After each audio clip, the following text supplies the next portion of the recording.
শান্তি খুঁজে পাওয়ার জায়গা নয়, শান্তি অনুভব করবার মনটাই হলো আসল। আমাদের যদি শান্তিপূর্ণ একটা মন না থাকে, একটা হৃদয় না থাকে, তাহলে আমরা পৃথিবীর যেই প্রান্তেই যাই না কেন,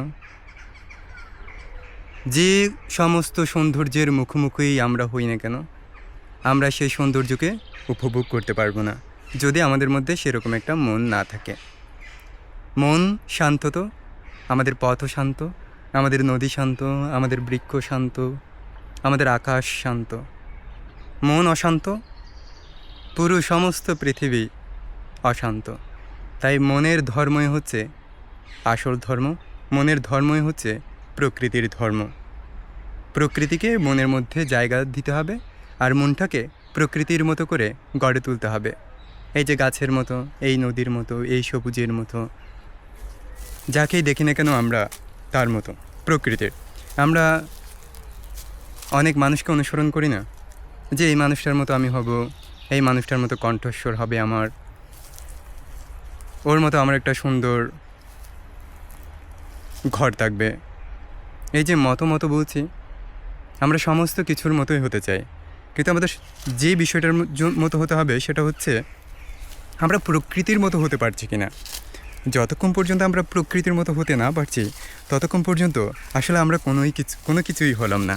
না, আমাদেরকে প্রকৃতির মতো হতে হবে। এই যে প্রকৃতির মুখোমুখি বসে একটু, আমি তো ভিডিও বানাচ্ছি, ভিডিও বানানোর পর কিন্তু আমি দেখব, নদীটাকে দেখব, মানে খালটাকে দেখব। আমার খাল বলতে গায়ে বাজছে, আমার খাল বলতে ইচ্ছে করছে না, আমার নদী বলতে ইচ্ছে করছে। আমি এই নদীর দিকে তাকাবো, গাছের দিকে তাকাবো।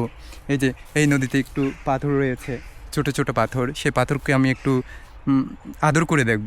আদর করে দেখতে হবে। আদর করে যদি না দেখি, তাহলে তো আমি তাকে ভালোবাসতে পারবো না। ভালোবাসতে হবে। এই যে পাতা, এই যে পাতার যে একটা শব্দ, কি দারুণ একটা শব্দ না? কি শব্দ দারুণ, শিশুদের মতো শব্দ। শিশুরা যেভাবে শব্দ করে ঠিক সেরকম একটা শব্দ। এই যে গাছের ঢাল ভেঙে পড়া, এই যে এটা কি দারুণ না? এর গায়ের রং কি দারুণ, ভেঙে পড়েছে গাছ থেকে। আমরা যেমন আমাদের এই যে নখ কেটে ফেলি, যেটা লম্বা হয়ে যায় একটা, এই সময় এই যে আমার এই যে নখ এখন আমার গায়ের অংশ, হয়তো কয়েকদিন পর আমি বেড়ে ওঠা নখগুলো কেটে ফেলবো, তখন সেটা আমার গায়ের অংশ থাকবে না, সেটা প্রকৃতির আমি ছুঁড়ে ফেলবো, সেটা প্রকৃতির অংশ হয়ে যাবে। এই যে বৃক্ষের ঢাল, এটাও একসময় বৃক্ষের খুব শখের জিনিস ছিল, শরীর ছিল, সেই শরীরটা এখন নেই, এটা প্রকৃতির অংশ হয়ে গেছে।